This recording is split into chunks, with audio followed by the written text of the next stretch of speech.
ভালোবাসা এবং আমন্ত্রণ চৈত্রের এই খরতাপের দুপুরে মিষ্টি আয়োজন ওয়ালটন ল্যাপটপ তারকাকথন দেখার জন্য আপনাদের সাথে আছি আমি সুবর্ণা নওয়াদির। আর আজ আমাদের স্টুডিওতে আমাদের এই মিষ্টি আড্ডাকে অনেক মিষ্টি করতে, এই আয়োজনকে আলোকিত করতে আমন্ত্রণ জানিয়েছি আমাদের ভীষণ প্রিয় একজন মানুষ।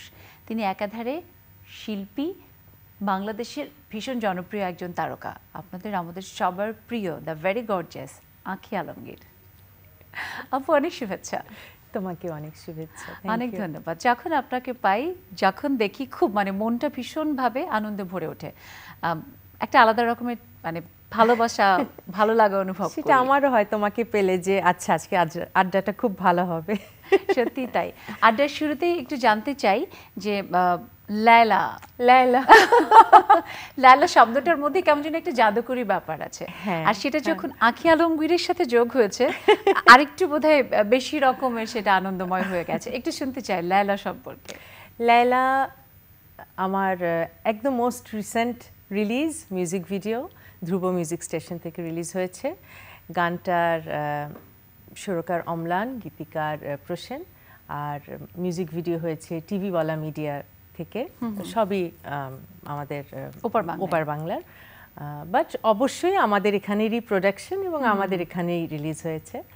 তো খুব ভালো রেসপন্স পাচ্ছি, কারণ খুব জমকালো একটি মিউজিক ভিডিও, যেটাতে আমি বলবো ডান্স নাম্বার, মধ্যে ভীষণ ভাবে ডান্স নাম্বার, এবং যেই শুনেছে সে খুব প্রশংসা করছে, যে দেখেছে সেও প্রশংসা করেছে। তো সব মিলিয়ে একটা এক্সাইটমেন্ট। এইটা শুধু ধরো আমি বলতে চাই যে আঁখি আলমগীরের গান মানেই একটু বিশেষ কিছু, যেমন গানের সুরের মধ্যে তেমনি সেটার ওই দেখার যে ব্যাপারটা আমরা দেখেছি যে খুব বেছে বেছে আপনি মিউজিক ভিডিওর কাজটা করেন এবং খুব সূক্ষ্মভাবে চেষ্টা করি যে কোয়ান্টিটি না কোয়ালিটির দিকে খেয়াল রাখাটার চেষ্টা করি, যে গান একটু কম আসুক বাট গান ভালো ভালো গান আসুক, এবং ভ্যারিয়েশন থাকুক, সব রকম গান আসুক, সব রকম দর্শকের জন্য গান আসুক। তো সেই হিসাবে আমার মনে হয় যে লায়লা আমার দর্শকদের খুশি করতে পেরেছে। এবং বিশেষ করে আপনি যখন স্টেজ পারফর্ম করেন, যেখানে সরাসরি দর্শকের সাথে ইন্টারাকশনের সুযোগ থাকে, আমরা জানি যে বাঙালি যেখানেই আছে বিশ্বে ছড়িয়ে ছিটিয়ে, আপনি অনেক অনেক দেশে আপনি পারফর্ম করেছেন এবং সম্প্রতি অস্ট্রেলিয়া থেকে এলেন। সেখানে লায়লা নিয়ে নিশ্চয়ই একটা ঝড় উঠেছিল। হ্যাঁ, ঝড় শুনতে চাই। এমনি ওখানে ঝড় বেশি হয়। যাই হোক, আমাদের সিডনির অলিম্পিক স্টেডিয়ামে সেখানে পারফর্ম করেছেন। স্টেডিয়ামের এনজেড স্টেডিয়াম, যেটা মোস্ট প্রেস্টিজিয়াস, ওখানে আমরা প্রোগ্রামটা করি। এবং যাওয়ার পরেই যারা দর্শক তো খুব কাছে আসতে পারে না, পুরো যারা আসতে পেরেছে, কথা বলতে পেরেছে, তারা প্রত্যেক একটা কথা বলছে, লায়লা গাবেন তো, আপু লায়লা গাবেন তো? লায়লা অবশ্যই গাইবো। এবং লায়লা গেয়েছি, সবাই খুব এনজয় করেছে। এবং লায়লা আমি দেখেছি যে ছোটরা খুব এনজয় করছে লায়লাতে, স্পেশালি ছোটরা খুব এনজয় করছে, কারণ খুব ক্যাচি একটা টিউন, আর বড়দেরও খুব ভালো লাগছে। সো ইয়েস, এবং এর মধ্যে সবার মধ্যে একটা আলাদা রকমের ভালো লাগা সব সময় আপনার সব গানের প্রতি ছিল, কিন্তু লায়লা আবার আরেকবার সবার মধ্যে ভীষণ ভাবে। তার জন্য আমি আসলে সবার প্রতি অনেক অনেক কৃতজ্ঞ, যারা গানটা তৈরি করেছেন, আমাকে গাইয়েছেন, দিয়েছেন এবং রিলিজ করেছেন, সেই সাথে দর্শক। আসলে সবার সম্মিলিত প্রচেষ্টা ছাড়া একটা গান তো টিম ওয়ার্ক, এন্ড সবচেয়ে বড় কথা হচ্ছে যে টিম ওয়ার্কের চেয়ে বেশি হচ্ছে যে luck and love, you need both. এটা অবশ্যই, কিন্তু সাথে আপনার যে এফোর্ট, আপনি সবসময় খুব বেছে বেছে ভালো চমৎকার গান আপনি সিলেক্ট করেন। সব সময় যে হয় তা না। আপনি যে টিম ওয়ার্ক বলেন, আপনার লাক, সবকিছুকেই আমরা সম্মান জানাতে চাই, কৃতজ্ঞতা জানাতে চাই এত চমৎকার একটা গান তৈরির জন্য। এবং সেই জন্য আমরা চ্যানেল আয়ের পর্দায় এখন লায়লার সেই চমৎকার মিউজিক ভিডিওটি দেখব। Wow, mind blowing. You are really as gorgeous as silk. Thank you রেশমির মাল। এক্স্যাক্টলি, খুব চমৎকার সত্যি। এর আগেও দেখেছি আমি, কিন্তু আজকে আবার যখন আপনার সাথে বসে দেখলাম, এটা একটা আলাদা রকমের এক্সাইটিং একটা ব্যাপার। It's really wonderful. আমরা চেয়েছি খুব কালারফুল, খুব ব্রাইট, এবং খুবই ওই যে ডিস্কো জিনিসটা আনার চেষ্টা করেছি, খুব রিদমিক। এবং আমার মনে হয় যে এখন বিয়ে বাড়িগুলোতে এই গানটা নিয়ে নিশ্চয়ই একদম খুব ঝড় তুলছে। এই গানটার মধ্যে দেখে আপনাকে একদম অন্যরকম মনে হতো, এবং আমরা দেখেছি যে মডার্ন গেটআপ অনেক বেশি, ফিল্মিক একটা ব্যাপার আছে। এবং আপনি কিন্তু ফিল্মে কাজ করেছেন, সেখানে অভিনয়ের জন্য ভাদ্যের ছবিতে আপনি জাতীয় চলচ্চিত্র পুরস্কারও পেয়েছেন। তারপরে আমরা কেন আপনাকে চলচ্চিত্র পাই না? তারপরে করা হয়নি, পড়াশোনা ছিল, তারপরে গান শুরু হয়ে গেল, আর মনে হলো যে সবকিছু একসাথে করার কোনো মানেই হয় না। আর আমি যখন গান শুরু করি আমাকে কেউ একেবারেই সিরিয়াসলি নেয়নি অ্যাজ অ্যান মানে ভোকাল আর্টিস্ট, বলছে ও শখে হয়তো গাচ্ছে বা তেমন কিছু হয়তো করতে পারবে না, জাস্ট এমনি গাচ্ছে। সো ওটা আমার জন্য একটা চ্যালেঞ্জের মতো হয়ে যায়। তাই থট যে না, আমি কিছুই করবো না, আমি শুধু গানেই লেগে থাকবো। আনলেস একেবারে আমি কিছু করতে না পারলে সেটা আলাদা কথা, করতে না পারলে আমি ছবিতে অভিনয় করব তা না, তখন আমি বুঝবো যে ওকে এটা আমার জায়গা না। কিন্তু আমার ভিতরে চেষ্টাটা ছিল। Thank you. আচ্ছা, সেই জায়গা থেকে এখন যদি কেউ আপনাকে একটা ভালো স্ক্রিপ্ট অফার করে, এই প্রশ্ন কে শিখিয়ে দিচ্ছে এটা আমাকে জানতে হবে। কেউ শিখিয়ে দিচ্ছে না, আমার নিজের ভিতর থেকে ভীষণভাবে মানে জানতে ইচ্ছে করছে যে ইচ্ছে আছে কিনা। না, তেমন একটা ইচ্ছা হয় না আমার। আমি অভিনয় নিয়ে একদমই ভাবি না, মানে কারণ সিঙ্গার হিসেবে নিজে যে জায়গাটা অবস্থানটা তৈরি করেছেন, অবস্থান আর এখানে অবস্থান জায়গার চেয়ে বড় কথা এখন অবস্থান আর জায়গা একটা সময় একজন মানুষের থাকেও না, আস্তে আস্তে জায়গাটা চলেও যায়, কিন্তু ভালোবাসাটা শ্রদ্ধাটা রয়ে যায়। একজন শিল্পী তখন একটা শ্রদ্ধার জায়গায় চলে যায়। তো এখন অবস্থানের চেয়েও বেশি গানটা ভালোবাসার জায়গায়, ভালোবাসা এবং আমার একটা জীবনের অংশে পরিণত হওয়ায় কিছু প্ল্যান করলেও গান নিয়ে প্ল্যান আসে, অভিনয় নিয়ে কোনো ওভাবে একেবারেই প্ল্যান আসে না। মানে একটা চ্যালেঞ্জিং গান, যত গান হোক অভিনয় হোক, সেটা কিন্তু আসলে আপনার রক্তের মধ্যেই আছে, একেবারে অবশ্যই একদম শিল্পী মানে সত্তা নিয়ে আপনি বেড়ে উঠেছেন। একদিকে আপনার মা, হ্যাঁ আমার মা একজন গুণী রাইটার, খুব চমৎকার, মানে উনি অনেক ভালো ভালো গান লিখেছেন, অসাধারণ। সেই সাথে আপনার বলাই বাহুল্য বাবা, সব মিলিয়ে এই যে আপনার মানে নিজের বড় হওয়া, বেড়ে ওঠা, একটু ছোট করে যদি বলেন আরো একবার। আসলে যেটা জেনেটিক্যালি পাওয়া, পেলেই যে কেউ গুণী হয়ে জন্মায় তাও কিন্তু না। অনেক বড় বড় শিল্পীর ছেলে মেয়ে কিন্তু দেখা যায় এই মানে ফিল্ডে আসেও না। অনেক বড় গানের শিল্পীর ছেলে মেয়েও যে খুব ভালো গান করে বা অভিনয় করে তাও কিন্তু না। না, ডেফিনেটলি আপনি আপনার নিজের ওই সত্তাটাকে আপনি নিজেই তৈরি করেছেন। হয় কিছুটা, তারপরে বাবা মারও একটা বড় সাপোর্ট থাকতে হয় পারিবারিকভাবে, যেটা যে তাকে শেখানো, তাকে সেভাবে গ্রুম করা, সেভাবে তৈরি করা। আর আমাদের বাসার মানে পারিবারিক পরিমণ্ডলের একটা ব্যাপার আছে না, গান, অভিনয়, লেখা, সবকিছু মানে আমরা এটা দেখেই বড় হয়েছে। সেটা হয়তো আপনাকে মানে আপনার পুরো কাজটাকে এনহ্যান্স করেছে, আমরা যার জন্য লাভবান, ইন্ডাস্ট্রি লাভবান। আপনাকে সবাই ভালোবাসে, ভীষণ পছন্দ করে, এরকমই একজন আমাদের আরো ভালোবাসার মানুষ, পছন্দের মানুষ, আরেকজন ভালোবাসার মানুষকে ফোনে সারপ্রাইজে দিতে চাই, কথা বলতে চাই। আমি জানি কিন্তু আমি বলবো না, শুনুন আপনি, দেখি আমরা কে আছে। হ্যালো, ওয়ালটন ল্যাপটপ তারকা কথন থেকে অনেক শুভেচ্ছা আপনাকে। কেমন আছো? আসসালামু আলাইকুম। ওয়ালাইকুম সালাম। তুমি কেমন আছো? ভালো আছি। ভাবি? আমি কে?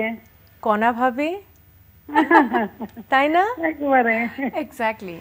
আপনি ফোন করেছেন? হ্যাঁ, আমার বিশ্বাস হচ্ছে না। সত্যি সত্যি তোমাকে এত সুন্দর লাগছে, ফোন না করে উপায় নেই কোনো। Thank you. একটু জি একটু জোরে কথা বলবেন। আমরা হ্যাঁ, আর লাইলা গানটা শুনে তো পাগল হয়ে গেলাম। থ্যাংক ইউ ভাবি, দোয়া করবেন। সব সময় দোয়া করি তোমার জন্য। তুমি অবশ্যই লাইলা গানটা আমাকে একদম শোনাবে। হ্যাঁ শোনাবো, নাচতে নাচতে গিয়ে শোনাবো। আমার দেখা সবচেয়ে সুইট মানুষ হচ্ছে কণা ভাবি, সবচেয়ে সুইট, ভীষণ আমাদের সকলের প্রিয়, ভালোবাসার শ্রদ্ধার মানুষ কণা রেজা। আমরা শুনছি আপনাকে। ভালো থেকো, সুন্দর থেকো, সুন্দর করে গান করে যাও। দোয়া করবেন ভাবি, আমার যে কি ভালো লাগছে, এটা কিন্তু আনএক্সপেক্টেড। সত্যি আমাদের আয়োজনের জন্য অনেক মানে ভীষণ আনন্দের ব্যাপার। আবার অনেক ধন্যবাদ আপনাকে, কৃতজ্ঞতা আমাদের আয়োজনে ফোন করার জন্য। আসলে আমি মানে বুঝতে পারছি না, কারণ উনাকে আমি থাকি না মানুষের ভেতরে কাউকে একদম আলাদা রেসপেক্টের একজন জায়গা, উনাকে আমি কিরকম রেসপেক্ট করি হয়তো উনাকেও আমার কখনো বলা হয়নি। আর আজকের ফোনটার জন্য আমি সারপ্রাইজ মানে কি আমি বুঝতে পারছি না যে উনি আমাকে ফোন করবে, এটাই আমার বিশ্বাস হচ্ছে না। ভাবি থ্যাংক ইউ সো মাচ, আপনি যে আসলে আমাকে ভালোবাসেন বা আমার ভালোবাসাটা আপনি বুঝতে পেরেছেন একটু হলেও, তাতেই আমি কৃতজ্ঞ। থ্যাংক ইউ, অনেক ধন্যবাদ। আবারও আমরা যেখানে বলছিলাম যে ওই যে নিজেকে মানে একটু একটু একটু করে মেলে ধরা, এবং সেখানে আপনি মানে এত চমৎকার চমৎকার গান করে আপনি যেমনটি বলছিলেন যে প্রথমে কেউ সিরিয়াসলি নেয়নি, সেখান থেকে এখন যখন একের পর হিট, লাস্ট ইয়ারেও একটা চমৎকার একটা হিট ছিল আসিফ আকবরের সাথে টিপ টিপ বৃষ্টি, একটু শুনতে চাই সেই সম্পর্কে। টিপ টিপ বৃষ্টিও হঠাৎ করেই করা। আসিফ ভাইয়ের সাথে আসিফ ভাই এবং আমার দুজনেরই ক্যারিয়ার অনেক লম্বা, কিন্তু একসাথে কাজ করা হয়নি কখনো। আমরা কিন্তু একসাথে কাজ করছি 3 বছর ধরে মাত্র, এবং প্রতিটা গান ওনার সাথে আমার এরপরে যতগুলো গান হয়েছে প্রত্যেকটা দর্শক সমাদৃত হয়েছে। হয়তো দর্শক এটার জন্যই অপেক্ষা করছিল। টিপ টিপ বৃষ্টি এবং ওরে পাখি, যে ওরে পাখির জন্য আমরা এর মধ্যে আরটিভি অ্যাওয়ার্ডও পেয়েছি দুজনই। তো আমি বলবো যে আমাদের কেমিস্ট্রি খুব বলবো যে দর্শকের জন্য খুব একটা মানে নতুন কিছু ছিল। আর দুজনকেই দর্শক ভালোবাসে, দুজনকে একসাথে দেখাটা একটা বাড়তি পাওনা ছিল। আর টিপ টিপ বৃষ্টি হচ্ছে সুপারবলি একটা রোমান্টিক সং, এবং আমার মা যখন মানে গতকাল রাতে থেকে কিন্তু শুরু হয়েছে বৃষ্টি, আজকে সকালেও সেই টিপ টিপ বৃষ্টি ছিল। আমরা চাই আমাদের স্টুডিওতেও এখন একটু টিপ টিপ বৃষ্টি হয়ে যায়। সিরিয়াসলি আমার মা সবচেয়ে খুশি হবে। প্লিজ গাবো, আমি চাচ্ছি একটু ভিডিও দেখাতাম। না, আমরা একটু খালি গলায় শুনি। খালি গলায় বলিনি কখনো আমি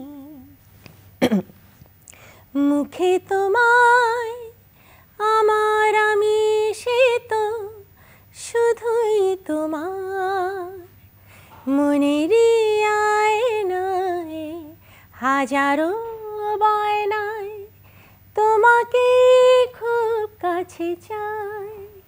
টিপ টিপ বৃষ্টিতে ঝিরি ঝিরি হাওয়ায় মন শুধু তোমাকে চায়। আজও আমাদের দর্শকদের মনেও আমাদের মনেও একই কথা, শুধু তোমাকেই চাই। Thank you. সত্যি মানে খুব মানে চমৎকার একটা আড্ডা হচ্ছে আপু, ভীষণ ভালো লাগছে সব সময়ের মতো আজকে। মায়ের কথা যেহেতু বললেন, আমরা জানি যে মা আপনার খুব ভালোবাসার একটা মানুষ সকলের, কিন্তু আপনার জন্য একটু আলাদা জায়গা করে আছে। আসলে এখন আমরা অনেক বড় হয়েছি তো, কাজে বড় হওয়ার পরে মনে হয় মেয়েরা মাদেরকে আলাদাভাবে চিনতে পারে, বুঝতে পারে, সেটা একটা আলাদা ব্যাপার আছে। আর একজন লেখিকা হিসাবেও ওনাকে আমি আলাদাভাবে রেসপেক্ট করি। এই সময়ে এই মুহূর্তে এসে বলতে পারি যে আমার বাবা এবং মা দুজনই আমার অনেক বড় বন্ধু, এবং এই 2 বন্ধু ছাড়া প্লাস আমার 2 মেয়ে, এই বন্ধুগুলো ছাড়া আমার ভাই বোন ঠিক এতটুক পরিবার এবং খুব কাছের একজন মানুষ, আমি কিন্তু অসম্পূর্ণ। একজন শিল্পীর শেষ হয়, একজন সব জীবনেরও শেষ আছে, কিন্তু রক্তের যে ব্যাপারটা কাজ করে, ভালোবাসার জায়গার ব্যাপারটা, এই মানুষগুলো আমাকে পরিপূর্ণ করে। তো এদেরকে নিয়ে আমার ছোট একটা পৃথিবী, আর বাইরের আরেকটা বড় পৃথিবী হচ্ছে পৃথিবীতে অনেক টুকরো টুকরো ছোট ছোট আনন্দ। এর মধ্যে এপ্রিল কিন্তু আপনার জন্য বিশেষভাবে আনন্দের, কারণ 3 এপ্রিল আপনার বাবার সকলের প্রিয় চিত্রনায়ক আলমগীরের জন্মদিন। মানে কিভাবে কাটান এই দিনটি? এবারের প্ল্যান একবার এক এক রকম, বাট আসলে আমরা এই গত মাসে, আজকে তো 1 তারিখ শুরু হয়ে গেল, এই মার্চে আমাদের পরিবারের খুব বড় একজন কাছের ভালোবাসার একজন মানুষকে হারিয়েছি। কাজেই সেই কষ্ট থেকে আমরা এখনো বেরোতে পারিনি। হ্যাঁ, জীবন চলছে, কাজ করছি, সবই করতে হয়, বাট সেই জায়গাটা থেকে আমরা এখনো কেউ বের হতে পারিনি। কাজেই আলাদা কোনো সেলিব্রেশন এবার আমরা করছি না। হয়তো নিজেরা একত্রিত হব, একসাথে বসা, হয়তো একটা কেক কাটা, এর বাইরে খুব বড় আয়োজন করার মতো মন মানসিকতা হ্যাঁ এবার আমাদের অগ্রিম অনেক শুভকামনা চ্যানেল আই পরিবারের পক্ষ থেকে আমাদের শ্রদ্ধেয় আমাদের চিত্রনায়ক আলমগীরের জন্য।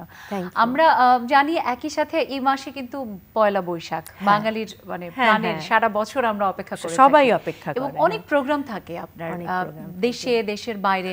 একটু শুনতে চাই যে এবারেও নিশ্চয়ই সেটার প্রস্তুতি রয়েছে। এবার আমি দেশেই প্রোগ্রাম করছি, এবং সোফার আমি একটাই প্রোগ্রাম করছি, কারণ একটা সময় এমন ছিল যে এটা মনে হয় হাইয়েস্ট রেকর্ড, আমি জানি না, আমি পহেলা বৈশাখে একবার 6টা শো করেছিলাম।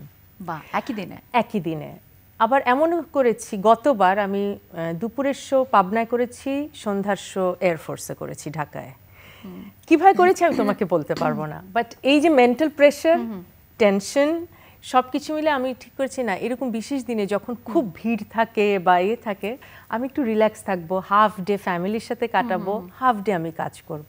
তো দুপুর পর্যন্ত আমি পরিবারের সাথেই থাকবো, আর তারপরে আমি প্রোগ্রামে বের হব। আসলে দর্শক সেও কিন্তু আপনার জীবনের একটা বড় অংশ জুড়ে আছে, তারাও আমি এই কারণে দিনটাকে ভাগ করে নেব।